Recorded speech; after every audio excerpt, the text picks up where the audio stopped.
नमस्कार। Super India news TV में आपका स्वागत है। मैं हूं राजेश आर्य। आइए देखते हैं आज का विशेष समाचार। उल्टा पड़ता दुष्प्रचार अभियान, मोदी कामयाबी के नए झंडे गाड़ रहे हैं। विदेशी मीडिया उनकी छवि बिगाड़ना चाहता है, किंतु अपने विरुद्ध ऐसे अभियान के बाद मोदी और लोकप्रिय होकर उभरते दिख रहे हैं। भारत का मन सुप्त और आहत है। कुछ निहित स्वार्थी तत्व और विदेशी मीडिया घराने देश की जनता द्वारा विधि सम्मत निर्वाचित प्रधानमंत्री नरेंद्र मोदी और भारत के विरुद्ध लगातार झूठ फैला रहे हैं। उन्हें भारत की लगातार बढ़ती विश्व प्रतिष्ठा से चिढ़ है। इस अभियान में देश के वामपंथी उदारवादी भी शामिल हैं। वे प्रधानमंत्री मोदी के नेतृत्व में विकसित, आत्मनिर्भर और स्वाभिमानी भारत की प्रतिष्ठा गिराने में संलग्न है। अमेरिकी अखबार the New York times, Washington post, Qatar के अल जजीरा आदि मीडिया घराने भारत और प्रधानमंत्री के विरुद्ध सक्रिय हैं। न्यूयॉर्क टाइम्स में छपे एक लेख में पत्रकारों को पुलिस द्वारा परेशान करने, कश्मीर को सूचना शून्य बनाने, आतंकवाद और अलगाववाद जैसे आरोपों की धमकी के आरोप लगाए गए हैं। सूचना और प्रसारण मंत्री अनुराग ठाकुर ने न्यूयॉर्क टाइम्स के लेख को झूठ का पुलिंदा बताते हुए यह कहा कि इसमें निष्पक्षता जैसी पत्रकारीय मर्यादा का पालन नहीं किया गया। कश्मीर टाइम्स की संपादक अनुराधा भसीन द्वारा लिखे इस लेख के अनुसार मोदी सरकार के खिलाफ आवाज उठाने वाले मीडिया घरानों को निशाना बनाया जा रहा है। कश्मीर टाइम्स भी मोदी से नहीं बच सका है। पीएम चाहते हैं कि मीडिया घराने सरकारी मुखपत्र की तरह काम करें। उल्लेखनीय यह है कि अनुराधा पर श्रीनगर में 5 सरकारी फ्लैटों पर अवैध कब्जे का आरोप है। प्रशासन ने फ्लैट वापस ले लिए हैं। बीबीसी भी भारत और मोदी विरोध के इस अभियान में शामिल है। बीबीसी की डॉक्यूमेंट्री चर्चा में है। यह 2002 के गुजरात दंगों पर आधारित है। मूलभूत प्रश्न यह है कि 21 साल बाद ऐसी मनगढ़ंत फिल्म बनाने का क्या औचित्य है।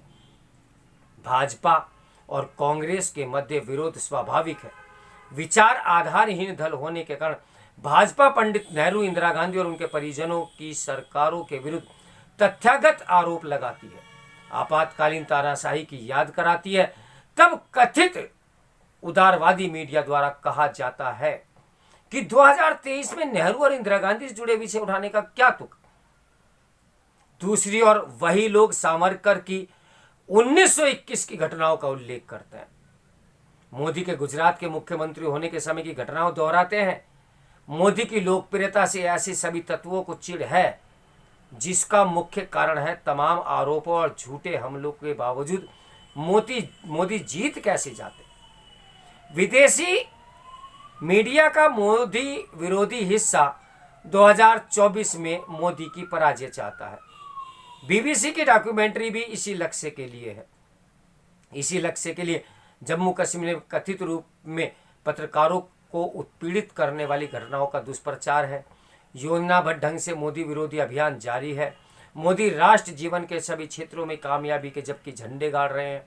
विदेशी मीडिया उनकी छवि को ध्वस्त करना चाहता है, लेकिन प्रधानमंत्री की छवि पर ऐसे षड्यंत्र का प्रभाव ही नहीं पड़ता।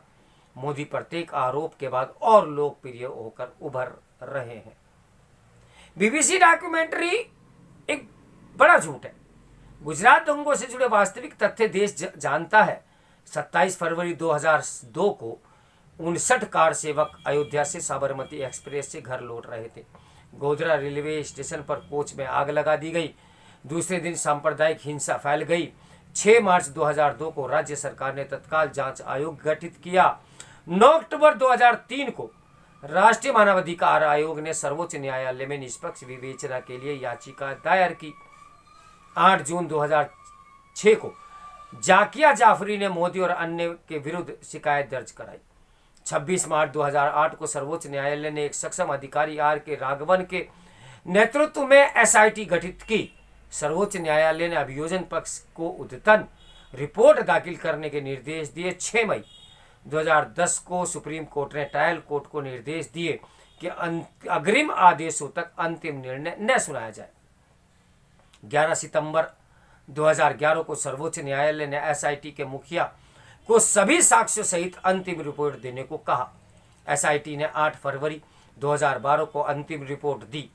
मोदी सरकार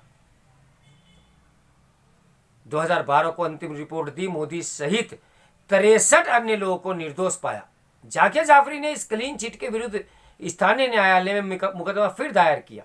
स्थानीय न्यायालय ने जाकिया का अनुरोध 26 दिसंबर 2013 को खारिज कर दिया। जाकिया सुप्रीम कोर्ट गई। 26 अक्टूबर 2021 को सर्वोच्च न्यायालय ने सुनवाई शुरू की। 24 जून 2022 को सुप्रीम कोर्ट ने जाकिया के पक्ष को निरस्त कर दिया। मोदी को फिर क्लीन चिट देने का निर्णय बहाल रहा। सालों साल चली सुनवाई में मोदी निर्दोष पाते चले गए और पाए गए। बीबीसी क्या नई बात बताना चाहता है? सत्य की विजय हुई, झूठ हार गया। तथ्य यही है कि सत्य कभी पराजित नहीं होता। मोदी सरकार ने 9 वर्षों में देश विदेश में जो आश्चर्यजनक सफलता पाई है, इस अवधि में भारत विरोधी मोदी विरोधी अभियान जारी रहा। देश में ऐसे ही सुणता बढ़ने का शिगुफा छेड़ा गया। भारतीय समाज को ऐसे ही सुणु बताना राष्ट्र का अपमान था। कथित उदारवादियों द्वारा पुरस्कार वापसी का अभियान चलाया। नागरिकता संशोधन कानून को लेकर हिंसक प्रदर्शन हुए। अमेरिकी राष्ट्रपति डोनाल्ड ट्रंप की भारत यात्रा के दौरान राजधानी दिल्ली में दंगे हुए। उनका मकसद अंतर्राष्ट्रीय स्तर पर भारत को बदनाम करना था। तमाम विदेशी संस्थाएं भारत की सहिष्णुता, लोकतंत्र और संवैधानिक संस्थाओं की गुणवत्ता पर फर्जी सर्वेक्षण प्रकाशित करती है। लोकतंत्र समाप्ति का नारा देती है। सरकार पर संवैधानिक संस्थाओं को ध्वस्त करने के आरोप मढ़ती है। कोविड महामारी के दौरान मोदी सरकार की प्रशंसा स्वयं विश्व स्वास्थ्य संगठन ने की थी। लेकिन ऐसे तत्व भारत में कोविड के सफल प्रबंधन के भी निंदक रहे थे। लगभग 34 करोड़ की जनसंख्या वाले अमेरिका में उस दौरान रोजाना हजारों मौतें हो रही थी, जबकि मोदी इसकी 4 गुना भारतीय आबादी में सफल प्रबंधन करने में कामयाब रहे। ऐसे में अनुराग ठाकुर का यह कहना यथार्थ ही है कि भारतवासी अपने यहाँ राष्ट्र विरोधी दुष्प्रचार का ऐसा एजेंडा चलाने की अनुमति नहीं दे सकते। तो मेरे साथ बने रहें सुपर इंडिया न्यूज टीवी की ब्रेकिंग न्यूज के लिए। नमस्कार, मैं हूं राजेश आर्य।